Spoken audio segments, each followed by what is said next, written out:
Good afternoon, everyone. My name is Scott Fondas. I'm the Associate Program Director for the Film Society of Lincoln Center, and it's my pleasure to welcome you to the final event in the 49th New York Film Festival's Directors Dialogue Series. My guest has rushed onto the stage before I could properly introduce him. He really needs no introduction, Mr. Wim Wenders. And I'll just say a quick thank you to HBO Films for their generous sponsorship of this program before we get started here. I assume some of you, if not all of you, had a chance to see Pina last night. Remarkable film.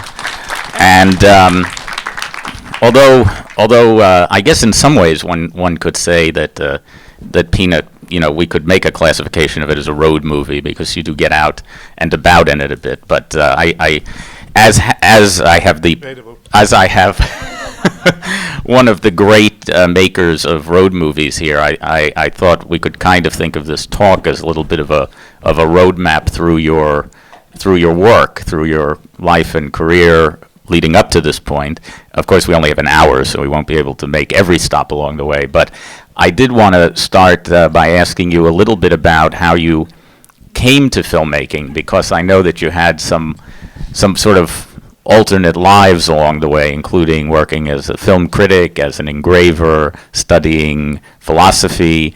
Even though you had made films very young, it seems to have taken you a while to sort of come around to it as a career.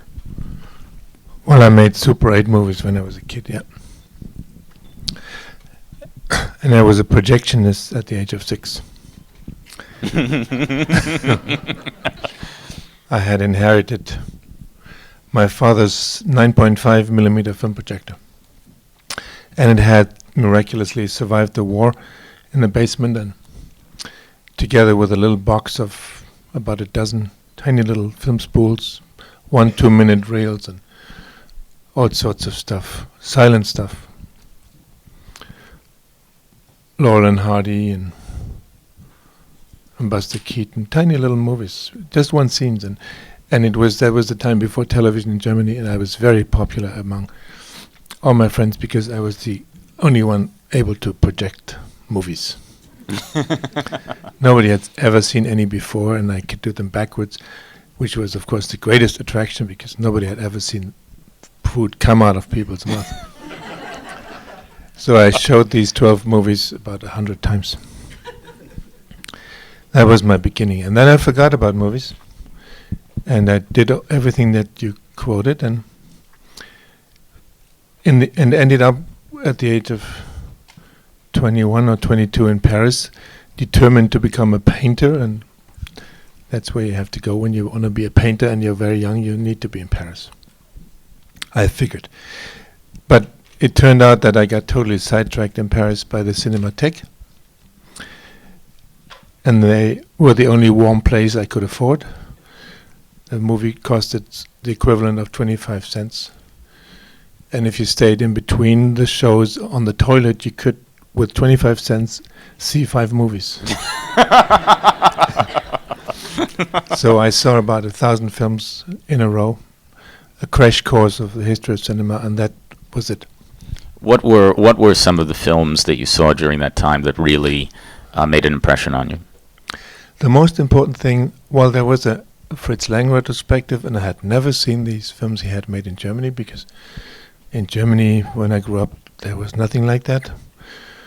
But the key thing was a retrospective by Anthony Mann, and I saw each and every film made by Anthony Mann, and it is studying these films and watching these films that I realized that there were authors behind the movie, and that it was a language, and that you could understand how movies are made. I saw that and understood that in the Westerns by Anthony Mann, and that was a key experience for me. Did you also have a chance to see Ozu in the Cinémathèque? No, none. That came much, much later. That came 10 years later.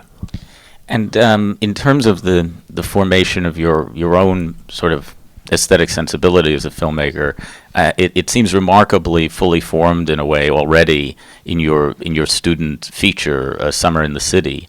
And I'm curious if you can talk particularly about the sort of the sense of time in your films, and in Summer in the City, we have a real sense of sort of seeing entire events happen in real time, and there's a kind of a hypnotic quality to it, a meditative quality.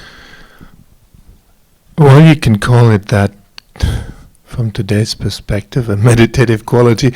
The truth was I didn't know how to say cut.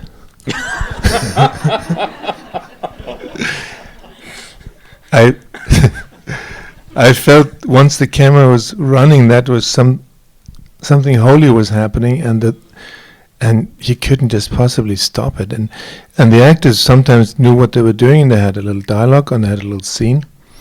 But when that was over, I thought the most exciting thing was beginning, because then what they were doing then, that really counted for me, because that was life. And sometimes they just went on until the film ran out. And that's why the film became so long. It was 2.5 hours long. I just couldn't cut. I couldn't possibly interrupt something that could go on and show me something that I didn't know and hadn't foreseen. And so the film is partly written, partly improvisational, and has some very long takes, that unending takes. Whatever was in the camera had to run out, and then the scene was over. So you call it meditative. Now I call it clumsiness. But I think that even in many later films of yours, there's a sense of a kind of an expansive sense of time, of letting the camera linger, letting a lot happen before we cut, before we move on to the next thing. Yeah, I always felt the unforeseen was the most exciting thing, and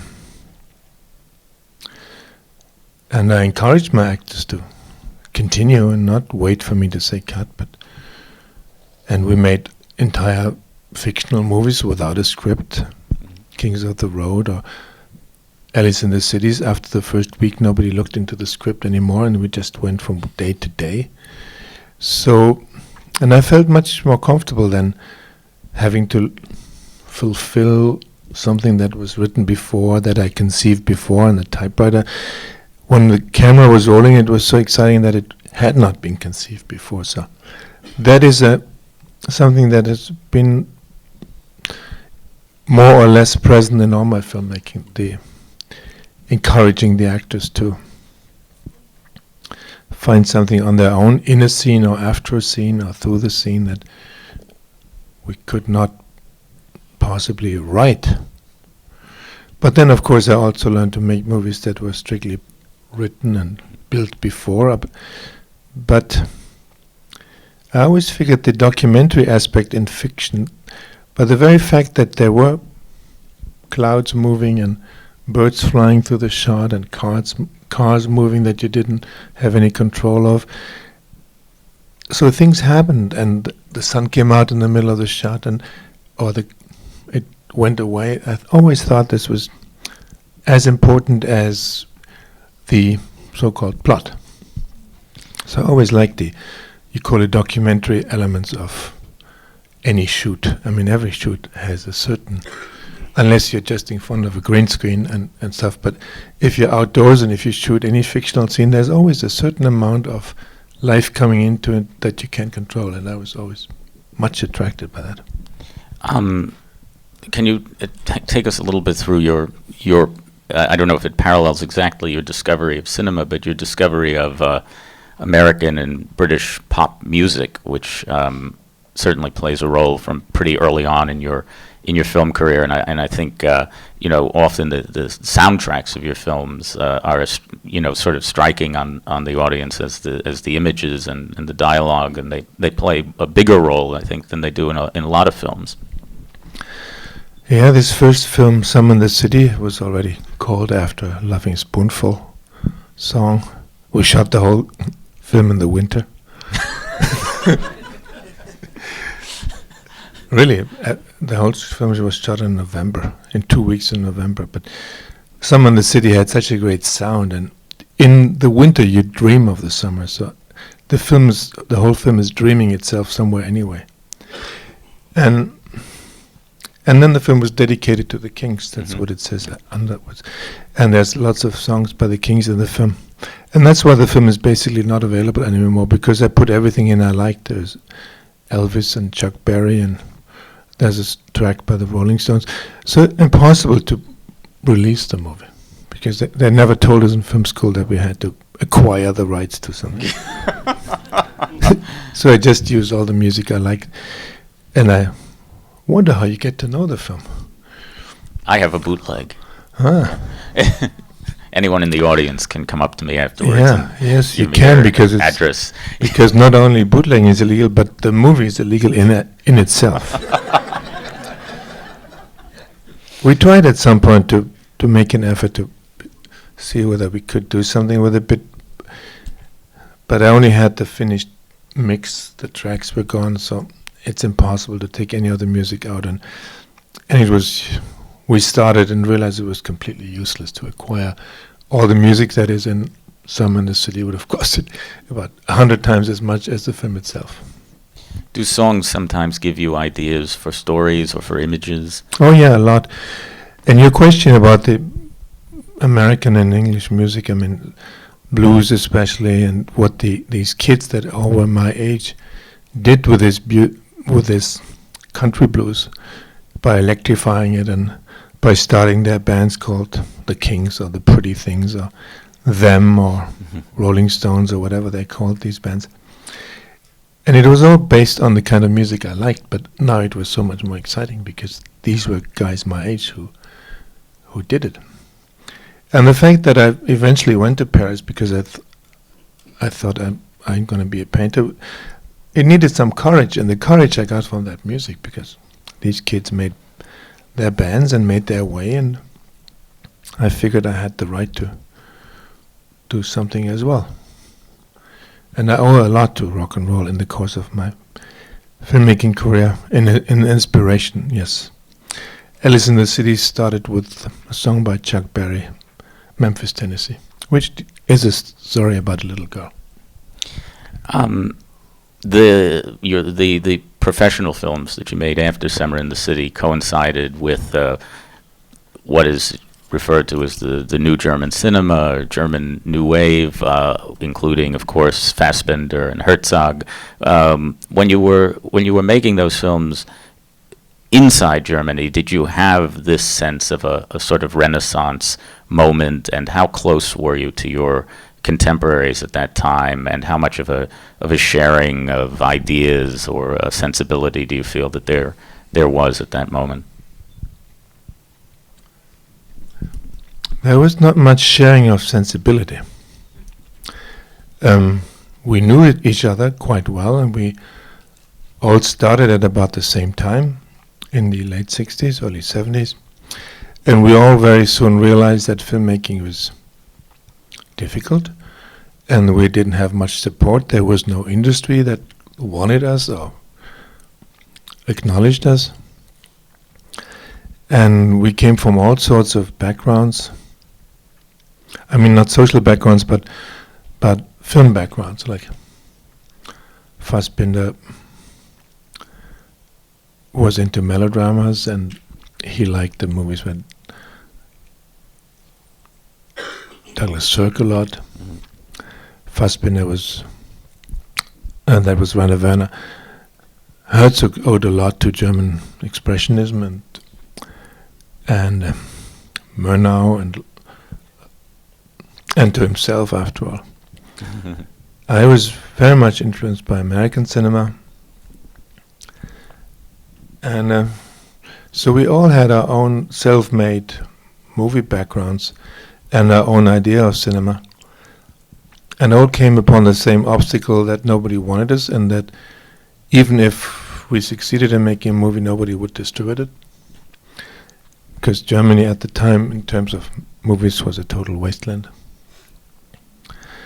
And there was no independent distribution whatsoever. And all the distributors basically only showed either American movies or sort of horrifying German westerns shot in Yugoslavia, or soft porn or something, but nobody really needed us. So the fact that something like the new German cinema began and started is a quite amazing act of solidarity, because we realized everybody had its own boat, but we were in one big boat together, and that was sort of a economic necessity to stick together in order for each of these little boats to be able to float. So we formed our own production and then distribution company, and everybody was in it, and it worked for 10 years. And we all became who we became because of this act of solidarity, which didn't mean that stylistically or in terms of sensitivity, as you said, we had all that much in common, which certainly differentiated us, let's say, from the Nouvelle Vague in France or the neorealism or other sort of waves that had been before, where there was more of a context together. We didn't have much context together, and the invention, the term New German Cinema, was imposed by American critics. We were happy because finally we had something we could call ourselves. Can you talk a little bit about your collaboration in those years and also after those years, but with the Austrian writer Peter Handke, particularly on Goli's Anxiety and Wrong Move, which, to me are two of your great films from that period? Peter is a couple of years older than me, and we got to know each other when I had just left school, high school. I got to know him at one of the first performances of his stage plays in Germany, and was involved in a discussion with him. And we met a little bit later in Düsseldorf, where he lived at the time, and went to see movies together and became friends. And when I left film school with Summer in the City as my final film of film school, Peter had just written a book that had become sort of a bestseller in Germany, The Goalie's Anxiety at the Penalty Kick. And he saw me, just finished film school, and really without a chance to make a movie whatsoever. And none of my colleagues from film school made a movie for years. And because still the economy wasn't there. And Peter said, well, this book of mine had just worked so well. If you want to make a movie from it, take it. He gave it to me, including the rights to make a movie. And so I was the only one in my class of 18 who, a year later, after finishing film school, actually made a movie, The Goalie's Anxiety at a Penalty Kick. And it's the thing that brought me to New York for the very first time. I was at the new director's season in 71 with what I considered first film. Summer in the City was a student film. It was a long student film, but The Goalie's Anxiety was my first film, and that brought me to New York, and I owe that completely to Peter. He wasn't much involved with it. He sort of told me where he had gone when he wrote the book, and which landscapes and places he had visited and then occurred in the film. So I chose those places, but he kept out of the script and only saw the finished film. But I owe him my first film, and a few years later, we made another film together where he actually wrote the script, and that was Wrong Move. And a few years later, I produced his second film. He did 3 films as a director. I produced Left-Handed Women, which was a fantastic movie. I liked it a lot, but it's not really available anymore. So we worked together for a long time over the years, and he worked on Wings of Desire. Mm-hmm. So he's sort of my oldest friend. We know each other for more than 40 years. Tell me about coming to New York for the first time. Was that also your first time in the United States? I had visited the United States countless times in movies. I felt I knew it, but of course, once I came to New York, I realized I didn't know shit. I remember I got a cold because it was the new director season was, I think, in January or February or something. It was early in the year. And of course, I walked through New York all day long, and I always looked up in the air, and I stepped into every puddle and every dog shit. because I just had to look up all the time. It was a fantastic experience, and the first 3 times I came to America, I never left New York. And only then afterwards I started to travel and realized the rest of the country was pretty different. And talk a little bit about coming to America to work. In 1982, 2 films were released, made by you. Very, very different films, but both made in America, Hammett and The State of Things. And talk a little bit about working in America and the sort of diametrically opposed projects that you did here when you first came. Well, one film preceded it. That was Alice in the Cities, where we shot at least the beginning in America. That was in the early 70s. And then I came in early 78, on invitation by Francis Ford Coppola and his Zoetrope Studios to work on a film called Hammett, based on the real character of Dashiell Hammett, but on a fictional book. And of course, I mean, I was young. I was 33 years old, and being invited to make a film in America, of course, was too good to be true. And of course, I came, and it was a long, amazing experience, to give it this friendly title. We worked for 4 years on the film and went through 4 different writers and altogether 40 versions of a script, and shot the film twice. Once we shot it on location, that was between 79 in 79, and then we never finished that shoot because Francis had his mind on apocalypse and stuff. So I really made the film a little bit under the radar, and then it came to the last week of shooting, and I had to shoot only the big final scene, and I realized the scene was rewritten, and it was not anymore like it had been in the script. Actually, it had not much to do anymore with the script, and there were characters they didn't even know. And they looked at it and said, "What are you shooting here?" I said, "Yeah, well, that's the necessary ending for the film I've been making so far." And then they all said, stop it. And Francis suggested that I stop the shoot and edit the film, and then he would be able to understand my ending. And I didn't have a choice anyway. So that's what we did, and when I edited the film half a year later, nobody liked it. At least the studio didn't like it. Francis sort of liked it, but he said, well, the studio thinks it's way too much, way too lyrical, and it's about the writer and not the detective story that we had given you. It was sort of a fictional story, because Hammett was a real Pinkerton detective, and the fictional story was when he was still a detective but was already starting to write, and the writing sort of, or the real detective work went into the writing, and the writing sort of overlaid the real detective work. So it was an interesting project, but they felt it was too much about the writer and not enough action and too slow. So they figured they should rewrite the ending. And then the last writer came out and he rewrote the ending, and he liked his ending very much, and Francis liked it.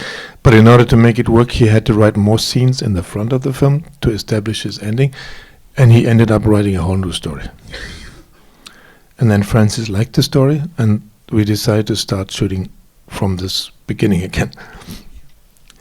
And by then, none of the actors was left, and when we started to shoot the film one more time, 2 years later, from scratch, there was only the lead actor and me who were left.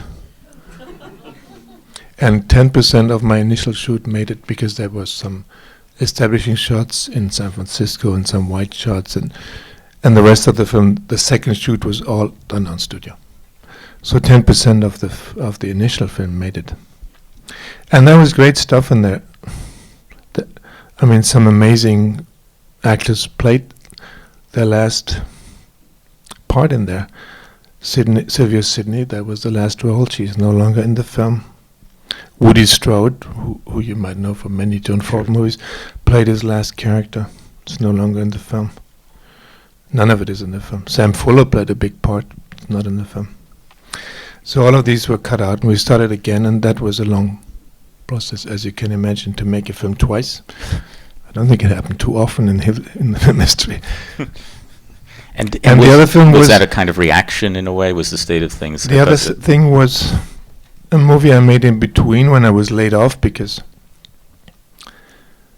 I couldn't, when we finally had a new script, I couldn't shoot it because my lead actor, Fred Forrest, he was fat by then. He had been a skinny man for the shoot, and as we wanted to keep a few shots, we had to wait until he was skinny again, because he had been in Francis One from the Heart, and for some reason he had to gain weight. So when we wanted to start the film again, I looked at an actor who was twice the weight than before. So we realized we had to lay off. So I was laid off for a few months, and I made another movie in between. And that was State of Things, which is very much a film about filmmaking as such, and very much a film about the differences in a European and American approach. In the end, both the director and the producer die. And somewhere in there, you also made what I think is a very beautiful, but tough at the same time, film about Nicholas Ray near the end of his life, trying to finish a film, another movie about movie making. And you mentioned before your discovery of Anthony Mann at the Cinémathèque Française. Can you talk a little bit about your discovery and then your friendship with Nicholas Ray, and maybe also mention Sam Fuller, two other great B-movie directors who you used several times in your work? In the movie The American Friend, which also played here at the New York Film Festival, there's a part played by Sam Fuller and a part played by Nicholas Ray. They both appear in the film, and I became good friends with both of them, and especially the part of that Nick played was very interesting. He played a character from another book by Patricia Highsmith. American Friend is based on Ripley's Game, novel by Patricia Highsmith, and I inserted another character from another novel, and that was a painter. Durward was his name. A painter who was supposed to be dead was still alive because his paintings sold much better after his death. So he hadn't really died, but he continued working once he was dead, so to speak. And Dennis Hopper was his agent. Dennis sold the paintings of a dead painter with high profits, and so I became very good friends with Nicholas, and on behalf of American Friend, I was invited by Francis to come to America. So while we were preparing Hammett, Nicholas Ray called me, and we met in between, and called me and said, I'm diagnosed with terminal cancer, and the one thing I'd really like to do is make another movie. And we developed this film that became Lightning Over Water basically overnight, and started shooting 2 weeks later, and tried to make a fictional film out of a situation that was very real and that was taking over more or less our efforts to fictionalize it, and the film then became a film about Nick's death, which was something he wanted because his main desire was to correct the image he had in the American public as the drunk director who was kicked out of Hollywood. And I think he very courageously and really with an incredible effort really showed a different Nicholas Ray to, well, I can't say to the American public because the film wasn't widely seen, but I think it fulfilled what Nicholas had in mind. And it became a film that was really, in the end, totally a documentary, because all our efforts to fictionalize it disappeared slowly more and more, and then it was just a film dictated by cancer. I want to ask you about another collaboration with a writer who's played an important role in your career, which is Sam Shepard, and I think perhaps for me and maybe for some other people here, the greatest of your American films grew out of that collaboration, Paris, Texas, and some fans there. Somebody saw it. And particularly coming out of this, what sounds like a fairly traumatic experience, making Hammett over all those years and remaking it. Can you talk a little bit about the genesis of Paris, Texas, and was that in some ways kind of a liberating experience, because it seems unlike Hammett to really be a film made to be or not to be, yes. On your, it's a Freudian slip, a film very made on your own apropos. terms. Yeah. Well, the genesis of Paris is very much related to Hammett, because my dream actor to play Hammett was Sam Shepard. And I met him in San Francisco because most of his plays at the time premiered in San Francisco, and he directed them himself. And we always met at the same bookstore. And actually we shot for one day with Gene Hackman as the old detective and Sam as Hammett. And that was fantastic. I mean, it was mind-blowing. Sam was looking so much like the actual, he was skinny and tall. He looked so much like the actual Dashiell Hammett, it was uncanny. And the two of them made a fantastic, we shot several scenes with Gene and Sam, and I was convinced this was it. I couldn't possibly find a better actor. On top of everything, Sam could type. And all of the other guys I tested, they could not for the heck of it write a single word on the typewriter. And I ended up having to make close-ups with my own hands because none of the actors, and also Frederick Forrest, couldn't type. I mean, he couldn't even type his own name. But Sam was a fantastic typer, and looked the part and was really very good. And I showed it to the studio, and I said, "Niet, no. This guy's never made a movie. He's a writer. You're supposed to make a movie about a writer, but with an actor." So they completely forbid me to use Sam, and I fought very hard for Sam. And in the end, it was either you take an actor or you're not making the movie. But Sam's sweet revenge was that when Hammett came out, it was overshadowed by a film that Terrence Malick had made where Sam was fantastic, and Sam's poster hang in every teenager's room in America because he really stole the show to Richard Gere in Gates of Heaven. And the studio really regretted that, yet that I couldn't use because he was really, and then he did, well, I'm not going to go into, but Sam was happening when finally Hammett came out, and then when I had shot the film, I wanted to score it with Ry Cooder. Mm-hmm. And we had beautiful ideas, Ry and I, about sort of an urban blues that we wanted to score the film with. And again, the studio said, "Yet, you're supposed to present as a composer, not a guitar player." It's interesting that the studio kept answering in German. Well, that was Russian. Russian, sorry. No, they said no, of course. They said no. We don't want a writer to play a writer, and we don't want a guitar player to make the score. And so, and Paris, Texas came out of the desire to work with Sam as a writer and as an actor. That's another story. He didn't act, the bastard. Because he was supposed to play the part, and then he fell in love with Jessica Lange and was gone. I had to find another actor. Anyway, he wrote the story. And of course, Ry Cooder scored it. And I had tried to bring Robbie Mueller to shoot Hammett.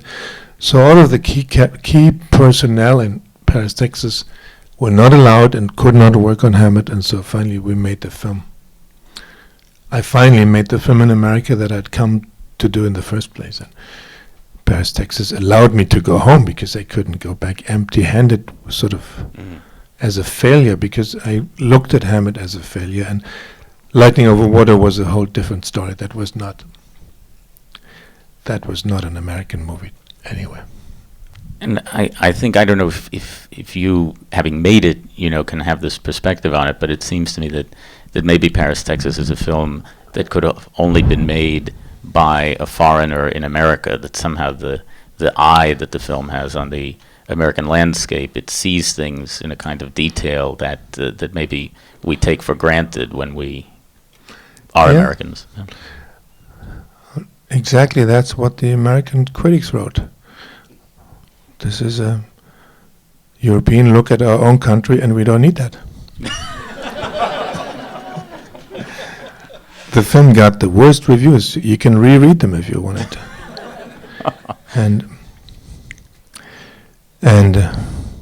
Well, anyway, it was very much a European look at America, that's for sure. And even if an American had written it, it was written by somebody who knew the West really well. Sam, that's really his mythical country, the American West, and it was not exactly an American movie. It was an unknown kind of movie at the time. It was also not a German movie, and it was, in a strange way, I don't know. It was definitely had a European texture, but in a strange way it was at the beginning of something that later became independent cinema, because also the way we shot Paris, Texas was completely out of the ordinary, and that sort of guerrilla filmmaking was totally unknown in America at the time. I mean, some of the studio guys had made films under the radar, and Nick had made some films, and Sam Fuller as well. But when we made Paris, Texas, to shoot with a non-union crew, with some people who, if immigration would have found out about us, half of my crew would have had to go home. They were here on tourist visa. And it was made for a budget that nobody at the time believed, $2 million. And it was a kind of filmmaking that did not really exist at the time, and I think started something, not as a movie, but as an approach to filmmaking in America. So it's a strange mixture of a sort of a guerrilla independent filmmaking. Which role was Sam Shepard to have played? Sam and I wrote the script, and I always took it for granted he was going to play this damn Travis character. So I never asked him. I took it for granted he was going to play the character. And when I finally asked him, it was too late, because he had fallen in love with Jessica and was going to make a movie called Far North. Far North, exactly. And it was no longer available to be in my movie. Now, even though you didn't make it for quite some years after Paris, Texas, you were already talking about, in interviews around that time, a film that I think is one of, if not your most ambitious films, a film that has never been properly seen in its proper version, which is Until the End of the World, a kind of, I think in your own words, ultimate road movie, a movie shot all over the world, a kind of end of the millennium story, and very much on the cutting edge technologically. Can you take us a little bit through the inspiration of that project and its own sort of sideways and curving path to the big screen? We have an actor here who's in the film, Tom, and who was in Lightning Over Water. That's Tom Farrell. He played also a part in Paris, Texas. We're talking about you all the time, Tom. Till the End of the World was, of course, a very ambitious project, because it was to be shot on a tour once around the globe. And the basic idea behind it was an old dream of mine since I was a little boy. My favorite person for years and years was my aunt, and she was blind. And I always, already as a kid, thought about how would it be if she could see now? And why doesn't anybody come up with an idea to make the blind people see? And so finally the film is based It's a science fiction film. Well, by now it's no longer a science fiction film because it played at the turn of the millennium in 1999 going to 2000, and I wrote the thing in 78 and in the Australian desert, and I was interrupted by this offer Francis Ford Coppola to come to make a movie called Hammett, and I thought, well, I'm going to do this Hammett thing in 1 year, and then I go back to Australia and work on until the end of the work, and then it became a 4 or 5 year interruption, and I basically finally went back to the idea of a journey around the world to collect images for a blind person. So this person, who is the mother of the hero of the film, could see all the places where she lived in her life and could see her family. And the father was this crazy inventor, who had developed this technology to introduce images to the visual cortex of a blind person. And the process of the film was that Sam, he was called, who was collecting these images all over the world, had to record both what he was seeing in these special sessions when he was recording something.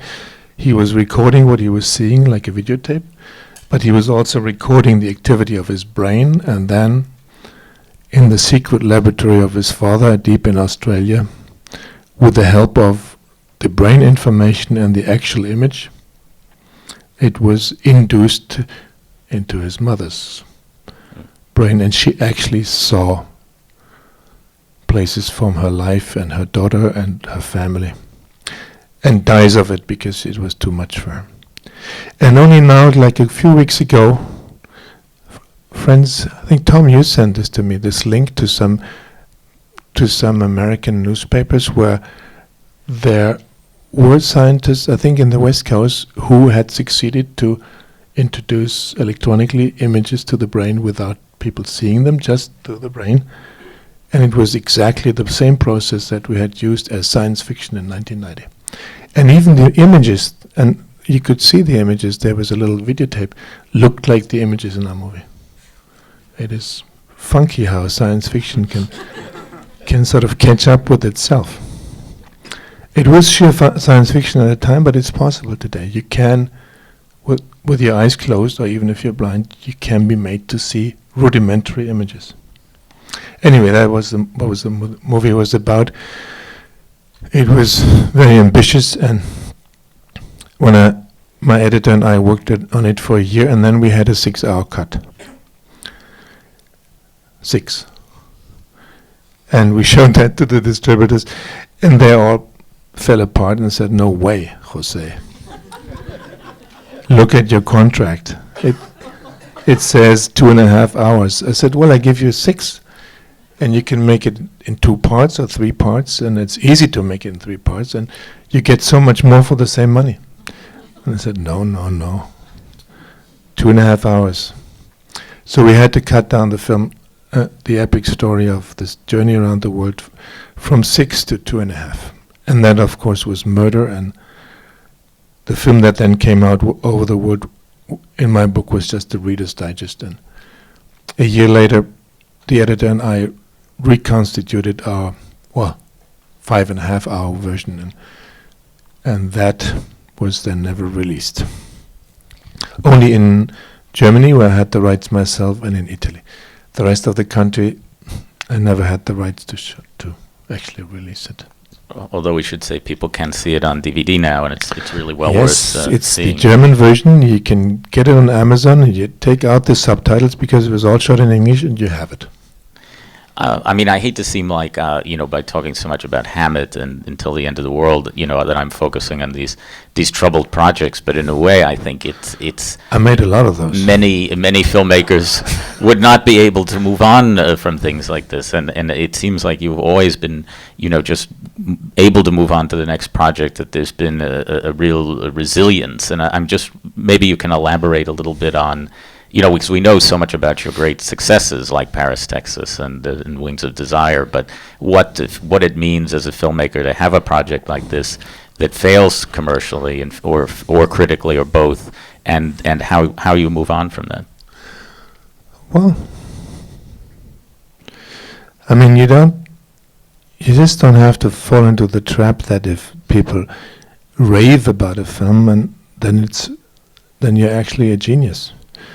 Because if you believe the good ones, you also have to believe the bad ones, and then every now and then you have to believe you're full of shit. So I decided not to believe either one, and I didn't read the good ones, and I didn't read the bad ones, and I really liked the film for what it is, and I loved Until the End of the World, and it's really one of the finest things in my own book that I've done in my life. It was a total failure. It was a total failure, but it was worth it. And sometimes those movies that didn't really make it are even closer to my heart than the ones like you quoted, Wings of Desire or Paris, Texas, that really made it, that never needed me anymore afterwards. And some of these other kids, they're still clinging on to my coat, and they never grow up. But I like him better. I want to talk a little bit about your work in documentaries, since Pina is here in the festival, and of course, a few years ago you were nominated for the Oscar for Buena Vista Social Club, a wonderful film also, and obviously very much tied to your love of music and world music. But I actually want to go back a little bit further to a documentary that you made called Room 666, which is a series of interviews with filmmakers, including Fassbinder and Spielberg and Godard, about a kind of, at that time, it was 1982, what I think you felt was a sort of crisis moment in cinema, where a sort of television aesthetic was intruding on the big screen experience of the past, and there was a kind of I think a pessimistic tone to where cinema might be going at that point. And I'm wondering, looking back now, and 30 years later, do you still have those sorts of concerns? I mean, now when people are watching movies on iPhones and even smaller things, is that still a crisis in a way? Well, at the time there was a feeling that cinema wasn't really able to reinvent itself with the first wave of video and television aesthetics really, or the aesthetics of commercials really taking over movies. And it was, I felt, sort of a dark time in cinema, and I made this documentary with all these directors about the future of cinema, the possible future of cinema. It's a strange little film because they all make their statements completely on their own. The only hotel room in Cannes, where we made the film during the Cannes festival, the only hotel room available was this one room at the Martinez, room 666. Nobody wanted that.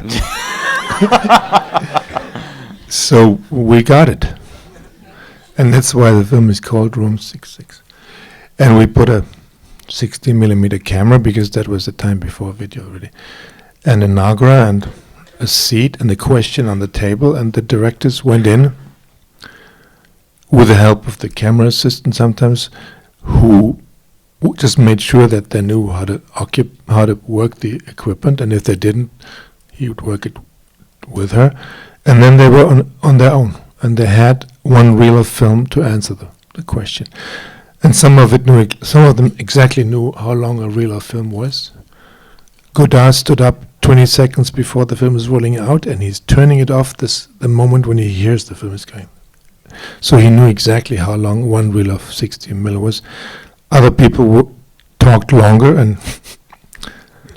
they and I have the tape. What do you want to do with it? And other people said, and were so appalled by the situation, they didn't say anything. They let the film run out and didn't say a word, which of course was a waste of film. And I only saw the answers 3 weeks later, when we had developed the film. It was a strange situation that I put them in, and with some of them it worked, and with others I felt I should have not done it. I should have stayed myself and asked the question, but some did it in a way that was amazing. And it is a strange document of where cinema stood in the early 80s, and compared to today, I mean, cinema did reinvent itself in the years afterwards, and it came out of the hole, and it really, the question seems so obsolete today. So if I were... And the only one who foresaw the future correctly was Antonioni. He spoke of digital cinema, and he spoke of a future cinema that actually then happened. Have you personally felt a sense of renewal in your own work? Because of course I mean, Pina is a film in 3D, which seems like a movie that really can only properly be seen on the big screen. But you also made, to me, a very lovely film on a digital video in Los Angeles called Land of Plenty, with Michelle Williams before she was a big star. And that in a way you've been, embracing these new technologies very much in your own work, and for you, has that brought a sense of a new freedom and new aesthetic possibilities, these new technologies? Well, you see, after the long experience with Hammett, I realized I was never going to be making a movie again where I wasn't in charge of the production, and where I didn't know the budget, and where I wasn't the producer myself. So, and that meant, of course, sometimes to not do offers with multi-million budgets, but do movies that were costing less. Like Paris, Texas, that costed nothing, with $2 million at the time. And I stuck to these guns that I've ever since only made movies that I could actually produce myself and that I could control. And with the arrival of digital cinema, that was, of course, very liberating, because you were less dependent on the entire sort of range of financing possibilities that you have as an independent director-producer. And a film like Land of Plenty that costed a few $100,000, we still had an amazing story, but also an amazing freedom, because more and more, ever since I'm making movies, which is now almost 40 years, more and more it is that the more money you have, the less you're able to do with it. So if you have 100 million, you can't tell much with it. If you have 100,000, you can tell whatever you want. So it's a sort of a strange disproportion of the ambition you have and the money you have. So the more money you have, the less ambitious you can be. So, and of course, digital technology, as soon as it came up in the mid-90s, was very liberating. And I'm a sucker for these things. Already in Until the End of the World, we worked on high definition when it didn't even exist. We shot all the dream sequences for the film on high def, on prototypes in Japan, and edited it on machines that had never been used before. And that was also a great discovery, that you could produce dream imagery that was not based on film. Like, until then, all dream sequences in every movie in the end was film after all, and was shot with the grammar and the vocabulary of filmmaking. And dreams, I thought, should look differently as well. I finally found these people in Japan who were developing digital tools in high def where you could produce dream sequences that didn't look like they were done on film. So I really like technology, but strictly for the fact that it allows you to do things that you couldn't do before, and tell things you couldn't tell before, and express yourself in ways that you couldn't express yourselves before. Same with 3D now. For 20 years, really, I wanted to make this film with Pina, but felt that my tools weren't good enough. And that, well, what you can do with a camera in front of a stage performance, you can count it on one hand. You can put your camera on sticks. You can put your camera on a track. Put your camera on your shoulders. You could use steady camera, you could use a crane, and that's it. That's all you can do. That's all the grammar you have with your cameras. And somehow with all with all these options you have as a filmmaker, I felt I could not get to the core of what Pina was doing. Something was missing. However I would imagine capturing dance or her kind of dance, it was falling short. And only when then I've told you that when I've seen the first 3D film, I realized there was a new tool and it wasn't used really yet to film real life things. But once it was able to do that, it would be fantastic for dance. So I love technology for the simple reason that it gives us new options. And if I were to put you in a room today with a digital camera and let it roll, and ask you about the future of cinema, what would you say? I would know that it could record for 12 hours.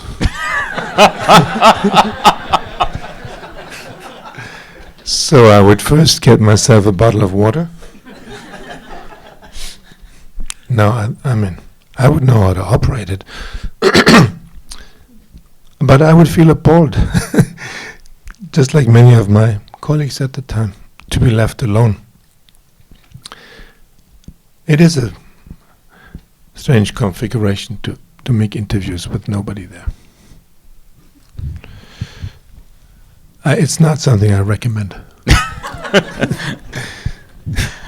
I want to take some questions from the audience for Wim Wenders. Yes, here? Yeah. I had a question about the soundtrack of that Till the End of the World, but going back to your comment at the very beginning, you said when you were making your early films, you didn't know how to say cut, so I was wondering if there was a story behind the moment when you did learn how to say cut. Oh, and there was a question also about the soundtrack to Until the End of the World. So it's sort of two questions. One is about the soundtrack to Until the End of the World, which is... Well, the specific question there was, it seems like one of the best soundtracks ever made, and I was wondering how much you thought that was you, or how much there was also a moment in the late 80s, 90s, when U2 goes from, say, The Sound of the Joshua Tree to Achtung Baby, REM goes from Out of Time to Automatic for the People, and your soundtrack kind of captures, one of the great things is it captures that moment. The question about the soundtrack for Until the End of the World sort of capturing a great moment in late 80s, early 90s music where bands like U2 and REM were really going through a great metamorphosis and advance in their own sound. So how much of that was that contributed to the soundtrack, and how much of it was Wim? And then also going back to the idea of Summer in the City and Wim not knowing how to say cut. When did he feel that he learned how to say cut? Well, that is a simpler question because I learned it with the next movie, with the Goalie Anxiety, because I had a script. It'd be funny to show you the script because the script was basically the novel, and I had made lines with a ruler. And that was my script. So a scene was always a line in the movie or a shot. So if that line was finished, I said cut. It really was, my script was the novel, and I made lots of lines, and I thought that was enough. And a lot of it is description, but even in description, you make you 2 or 3 lines, they belong together, they will create one shot, and then when it's done, you say cut. It worked. And I still don't understand that people teach script writing to film students and tell them how to do it. And tell them that it's 3 acts and all this stuff that is taught. I still can't believe that any of it is true. But that's a different story. The soundtrack, we made the film. the film that initially started in '78, the idea and the first draft of the script, we finally took then 12 years to make it because it was expensive.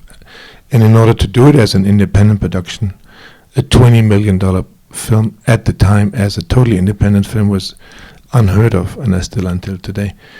So we finally got all this money together.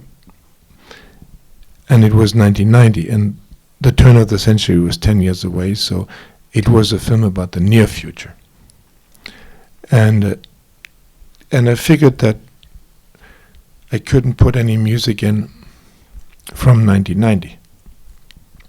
So when we started the shoot, I wrote a letter to all the musicians I knew, and I sent out 16 letters, and asked them and told them I was going to make this movie. It was taking place in 2000, and if they could imagine taking part in the adventure and writing a song with it that would project their own music 10 years ahead. And I figured if I send 16 letters, half of them will come back. And then they all came back. Except one. One didn't do it. But all the other ones said, yes, we're willing to do this. And so they started slowly to, each of them record a song for the film that was in their mind music that the band might be doing 10 years later. And that included U2 and R.E.M.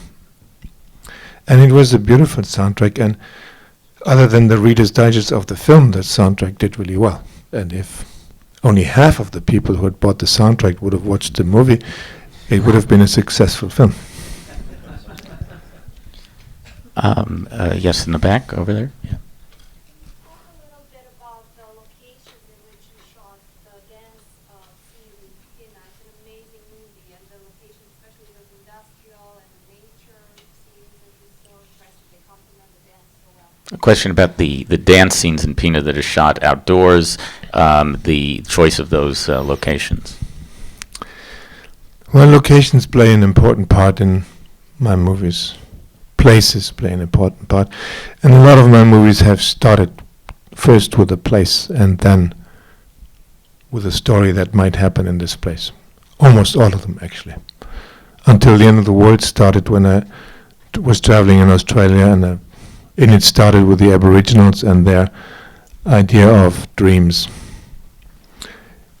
And if I was going to make a film all around the world, it had to end there. And the same with Wings of Desire. It started with a desire to make a film in Berlin. You can go through all my films and I could tell you the story that led to it, and that was inspired by a place. So they're very much driven by places, by a sense of place. And I knew Wuppertal quite well. Alice in the City sort of ends in the city of Wuppertal. And of course it's a sheer coincidence, but I made this film in 1973, and that was the same year that Pina took over the Wuppertal Ballet and turned that into a Tanztheater. And I knew Wuppertal, and I liked it a lot because it's a very peculiar place with a lot of history, a lot of bad luck in the 20th century, and it's now, the whole area is in depression. But it has beautiful places. So when I finally realized that the way to finish the film and to continue the film was to work with the dancers and their responses to my questions about Pina. And I didn't say that yesterday, and it troubled me all night that I didn't say that their responses were not inventions, they were not improvisations, because I'm not a choreographer. All their responses were something that was my rule of the game, that Pina's look had been on, and that I'd worked on with Pina, if it had been in a piece or not, because a lot of the scenes actually never ended up in a piece. But I asked him to answer with something that Pina's eye had been on, and I had this amazing collection of responses, and I tried to be inspired by the city of Wuppertal and bring it in and bring the place in that had so much given itself to Pina's work. Not only that the city had single-handedly carried the Tanztheater for 35 years. But also Pina's inspiration had come very much from the people of that area, and watching them over and over again. And Pina loved to watch people, just regular people, stand in lines in the supermarket or at the bus stop, and Pina watched all the time. So it was important that the city appeared, and I tried to I don't know, sort of by instinct, try to find the places that would relate to these dances. So in a way that the dance, when we filmed it, you had the feeling it couldn't almost happen anywhere else. That there was a certain necessity between what the dancer wanted to show me and you and us with that response, and that the play sort of supported that and actually made it look like it was written or intended for this place. And I found amazing places that I didn't know yet. Some of the places I knew from a long time, and the hanging train was a thing I remembered from my childhood. And a couple of the places are even the same than in the film Alice in the Cities at the time. But a lot of them I found and slowly found, like this railroad tunnel or this amazing public swimming pool or you name it. I mean, there's amazing places, and they're just all around a radius of maybe 40 kilometers around Wuppertal. And a lot of it is industrial wasteland, because all the coal and steel industry is gone, and you just have the leftovers there now. So it's an amazing landscape, and I do think that it does contribute immensely to the dances. Yes, here. Hey, I'd like to thank you because you chose Cafe Milano in Till the End of the World. It's called Toscas. Yes, it's great, one of the great bars in the world. Yeah. 20 years ago, I wrote a massive study on HD, and I told everybody in the world it took me 6 months to write this big study. And what I found interesting, by the way, you work, the people in Japan was in HK? Yeah. Yes. What I found amazing was when I spoke to people in Hollywood, the institutional, they did not want to move into the new technology. I kept saying, it's going to really change filmmaking, but it was like I was talking to dinosaurs in a way, So did you find any of that tension, any of that, when you said you wanted to make the film in part HD and... The question is about Wim's use of HD and Until the End of the World. This gentleman says that when he himself did a study on HD 20 years ago, he found that Hollywood was very resistant to the idea. They didn't believe that it was going to transform the way films were made. And did Wim encounter any of that kind of resistance? Well, I think quite often, if they didn't invent it themselves, they felt threatened by new technologies. In a way, they have invented 3D themselves, so they didn't feel threatened by it.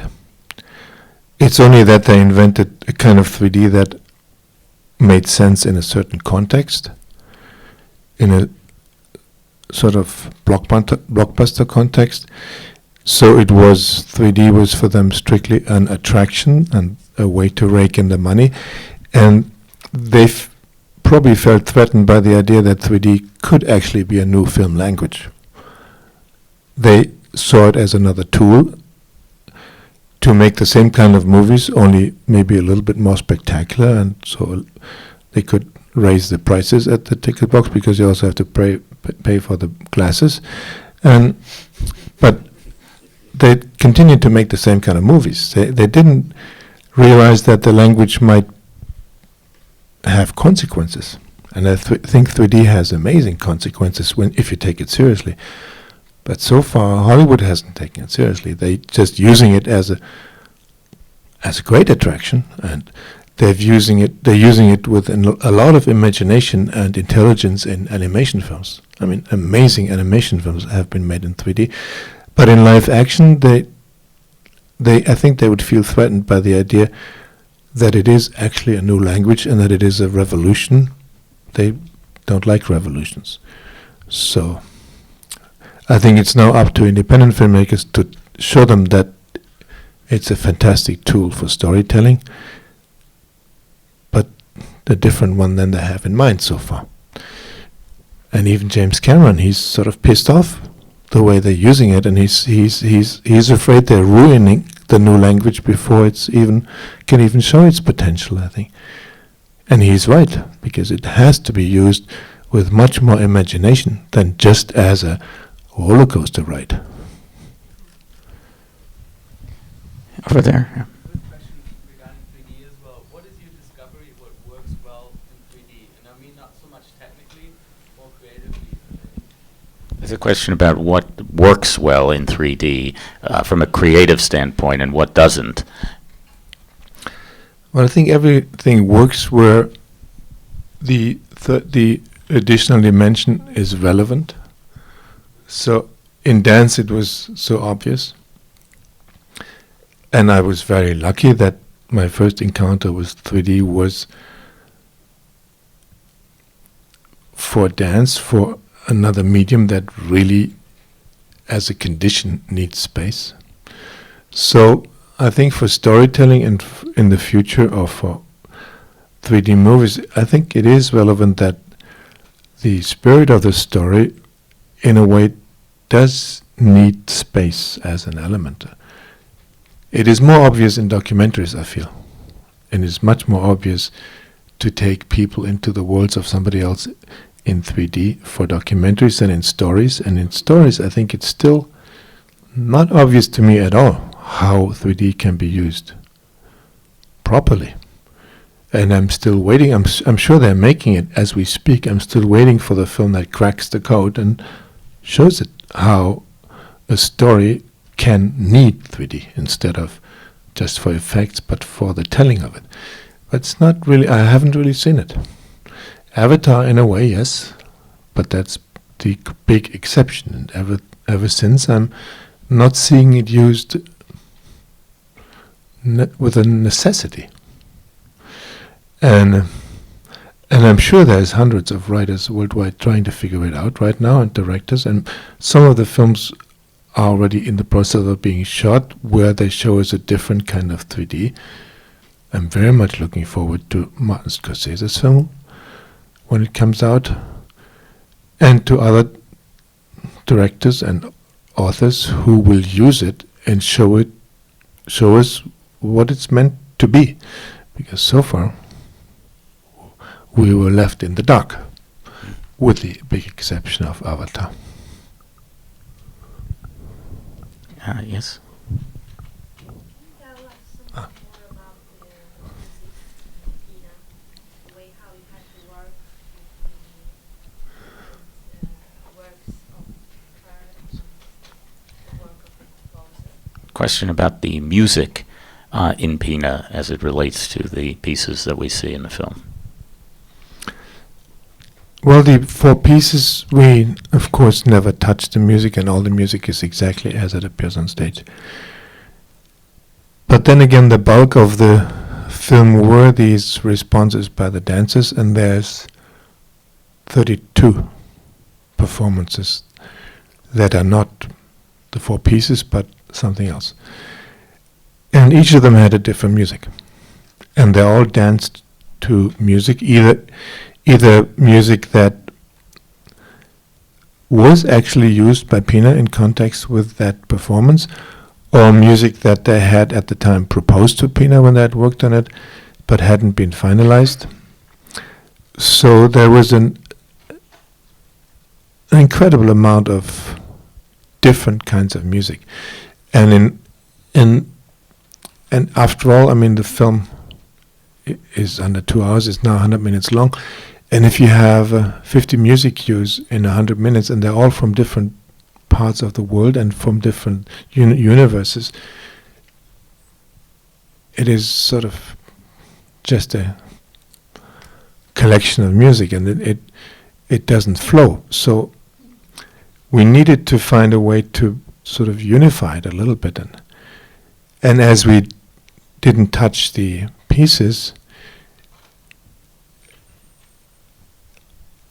and as some of the music was not really determined by Pina, I tried to use all these spots as a way to unify it a little bit and find a spirit in the music that was sort of continuing. So, like a third of the film is then composed for the film. And sometimes because the dancers would perform it to a music that they had in mind, or that Pina had in mind for this particular solo, and some of them actually had been in pieces, so there was music attached to it. But some of the music was just out of the question for us. It was just too expensive. I mean, even to acquire all the music that is in the film now costed an incredible amount of our budget. I mean, almost a third of the budget went into music. So I was, and because Pina also sometimes only in the very last second decided for the music. They would rehearse a piece and work on a piece for a month, and they would have one, how do you say that, the first performance that is public but is not yet A preview? a preview. They would in the preview still use music that the next day in the premiere would no longer be in it, and she would overnight finalize the music. So some of the dancers said they worked for months and months on a performance, and only the last night it was to the final music. So Pina very often waited a long time until she decided on the music cue. And it's not that their choreographies from the beginning were done to music, but a lot of them that were done without music, and only in the end the music was added. So I felt I had a certain freedom with these pieces. And Tom, who was my composer, who also, by the way, made the soundtrack for Land of Plenty, he sometimes had to work very, very hard because they had danced to a piece and very exactly to a piece. So if we substituted it, then it had to be exactly in that pacing and that rhythm. I mean, like by the second had to fit. And we replaced about 1/3 in the end. Wim Wenders, we have to stop there, but thank you so much for spending this Thank time you. with us this morning here at the New York Film Festival. Thank you very much. Thanks.